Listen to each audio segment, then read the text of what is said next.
Config maps are used to store application environment specific configurations as key value pairs. These key value pairs can be passed into the application when you are creating the container as environment variables or configuration arguments or as the configuration files itself. This allows you to decouple application environment specific configurations from your Docker images and makes your application portable. You can deploy it into any of the environment by simply changing the values in your config maps. Imperative way to create the config map is using kubectl create config map command.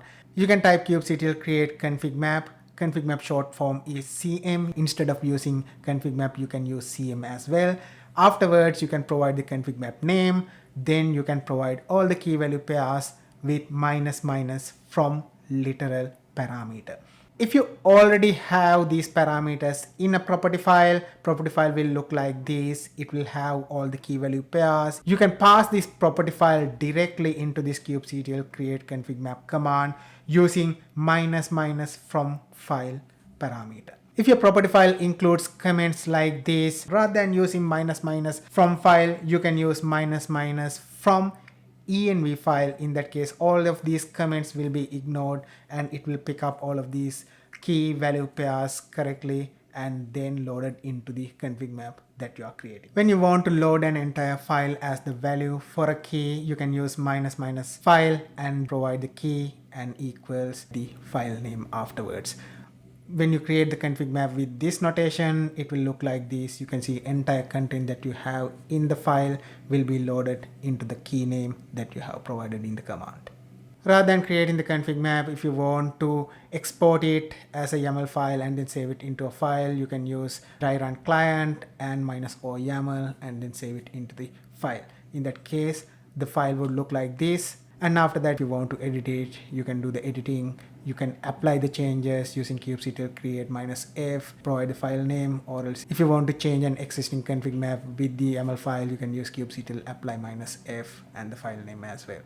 You can get the list of config maps using kubectl get config maps command. If you want to edit a config map, you can use kubectl edit config map and then provide the config map name.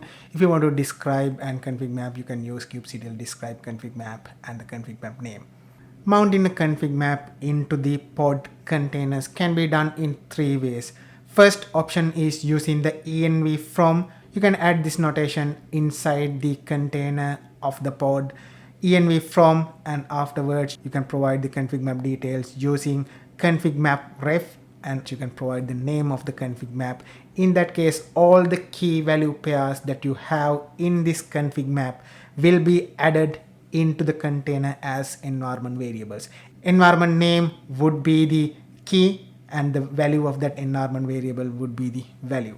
Rather than mounting the entire config map as the environment variables, if you want to mount specific keys into the container using a different environment variable, you can use env section. Under the env section, you can provide the name and provide the environment variable name. If you want to hard code the environment variable value, provide the value directly. If you want to pull the value from a config map, you can use value from, and under that you can provide config map key ref and provide the name of the config map and the key. The next option is mounting the configuration into the container as files.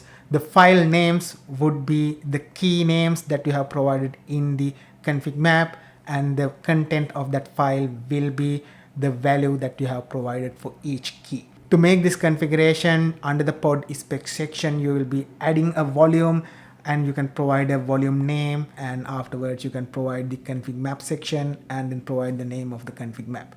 Then you need to go into the container definition inside the pod and add the volume mounts and provide the what is the mount path as well as what is the volume name that you have provided in the volume configuration. If you have not yet subscribed into my channel, please do hit on the subscribe button with the bell sign to get notified when I upload a new video.